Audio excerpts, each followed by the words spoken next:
Amigas e amigos, a ofensiva do Bolsonaro e dos bolsonaristas contra a democracia está cada vez mais ousada.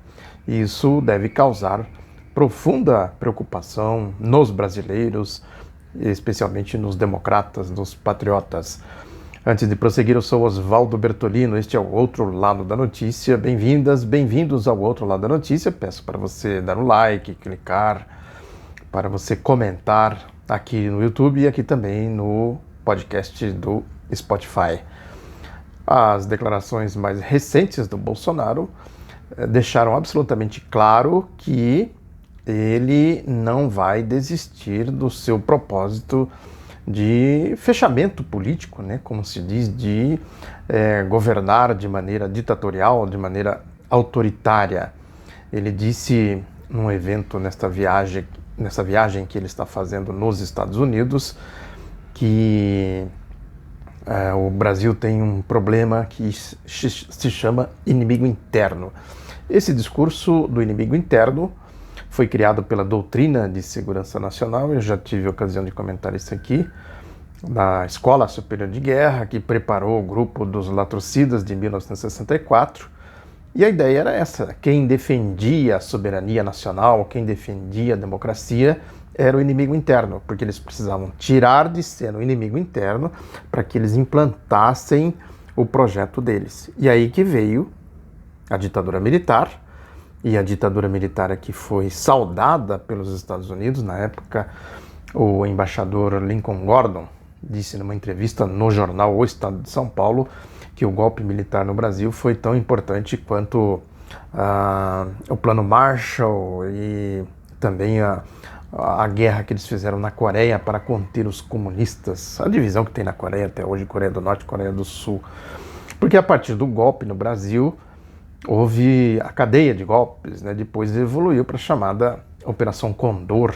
Era a política do Henry Kissinger, que era o secretário de Estado norte-americano, que foi o grande ideólogo do golpe militar do Pinochet no Chile, já no começo dos anos 1970. Aí, esta fala do Bolsonaro, do inimigo interno, recupera esta lógica. E ele disse mais: ele disse que a gente não pode ser complacente com a esquerda, porque na Argentina foram complacentes e deu no que deu.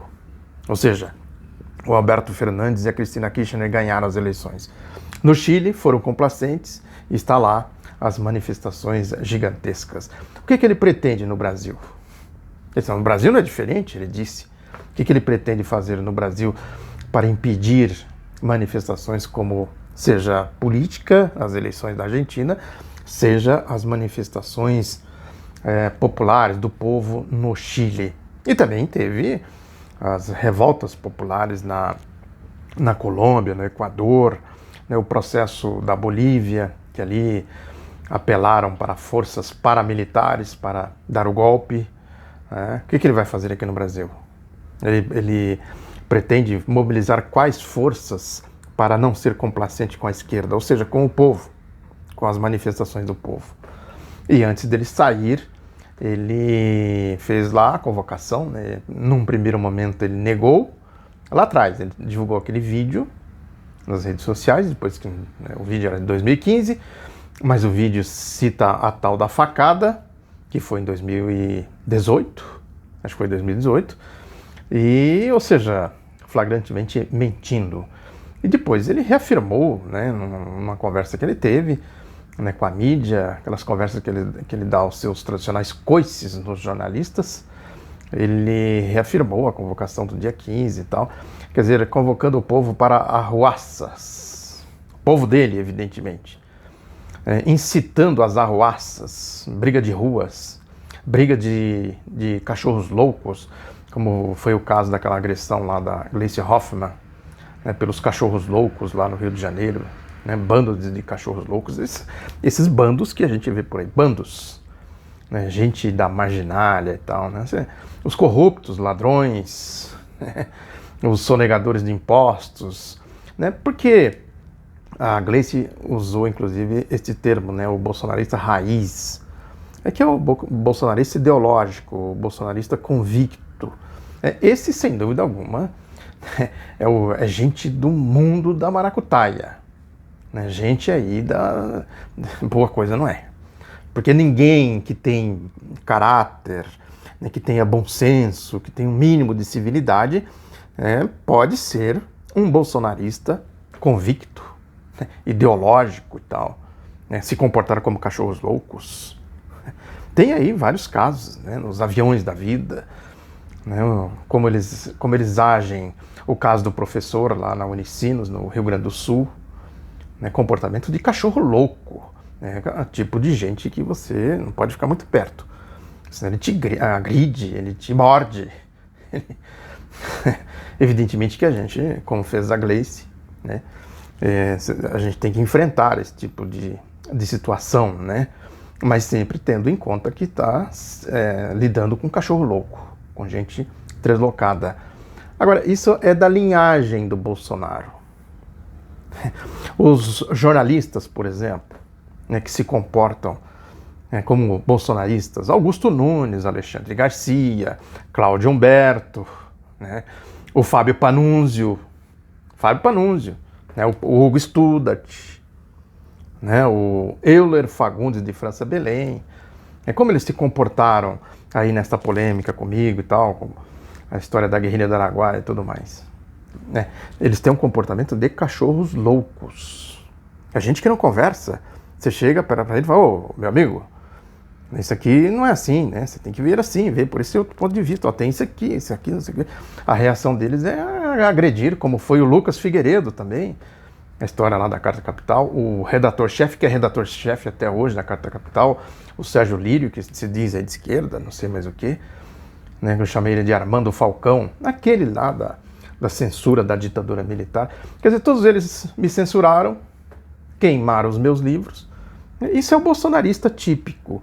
Evidentemente que eles procuram fugir desse rótulo, né? Mas a questão não é o rótulo, se é bolsonarista, se é contra o Bolsonaro, não sei. É o comportamento, é a atitude. Atitude indecente, atitude imoral, né? Atitude que não condiz com a civilidade, muito menos com a profissão. De quem se diz jornalista, tem que ter ética. Ser jornalista não é simplesmente sair por aí falando o que bem entende, o que acha, né, passando por cima dos outros, pisando em cabeças, fazendo corrupção, queimando livros, e agredindo como eles me agrediram. E na prática, o que eles fizeram lá com a Gleisi Hoffmann foi o mesmo comportamento. Quer dizer, é uma ideia que se tem, né, de que quem tem divergências é o ódio, né? A história do ódio, a disseminação do ódio. Se você tem divergência, você tem outro ponto de vista, você tem outra realidade. No meu caso concreto, é realidade. Né? A reação deles é a agressão, agredir, partir para a agressão.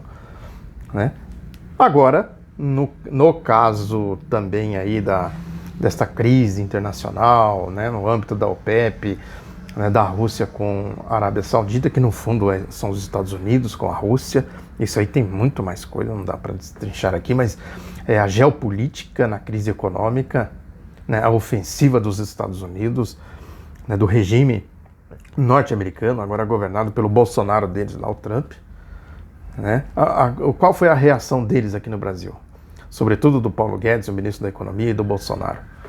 É que não tem crise, isso aqui é uma ilha. Eles implantaram aqui um modelo, né, absolutamente ineficiente, um modelo contra o povo, contra o país, contra a democracia, e diz, não, a coisa aqui está tudo sob controle. Agora, é preciso ligar esta questão da crise, do comportamento deles na administração da crise, com o que disse o Bolsonaro sobre a esquerda. Não pode ser complacente com a esquerda. Porque no ambiente, eu tenho falado isso aqui há muito tempo, aliás, a Gleisi falou isso.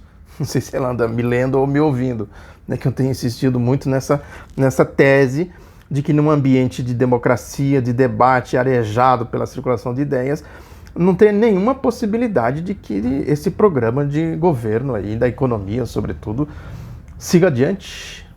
Eles precisam não ser complacente com a esquerda, ou seja, não ser complacente com o povo, com a democracia, com a Constituição, para aplicar esse programa de governo. Então, quando ele faz as ameaças, ele não é só um ator circense, né?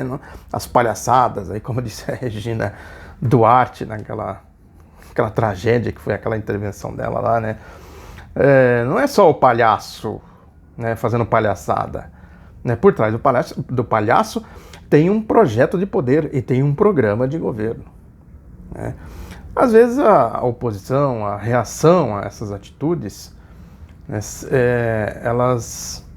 as reações de uma maneira geral, né, elas ainda ficam meio sem saber, né, como reagir, porque é uma sucessão de fatos, né?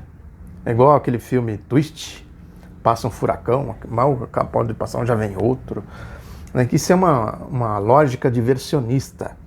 Se não se pegar num ponto essencial, que na minha opinião é o projeto de poder e o programa de governo, realmente fica difícil, né? Fica difícil ficar contra-atacando aqui, contra-atacando ali e tal, né? Quer dizer, se não pegar como um todo e fazer uma oposição sistemática, ampla, contra o bolsonarismo, eles vão criando os fatos, vão avançando, vão testando as fronteiras, até ele achar o ponto em que ele possa pregar abertamente a ruptura com a institucionalidade democrática.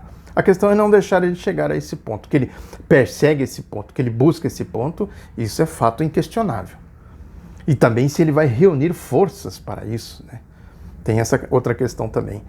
Agora, esse tipo de gente, a história mostra, né, que eles vão testando e tal. O golpe de 64 foi assim, o Hitler foi assim, o Mussolini foi assim, né? Vão testando, vão criando factoides, né? Vão criando fake news e vão avançando, vão atiçando os cachorros loucos, essa gente odiosa, né? Essa gente abjeta que tem por aí, né? E vão atiçando os jornalistas, chapa branca, desonestos, mau caráteres, né? Vão comprando grupos de comunicação, como fizeram aí com o Grupo Record, Grupo SBT, Grupo Bandeirantes, para ser assessoria de imprensa deles.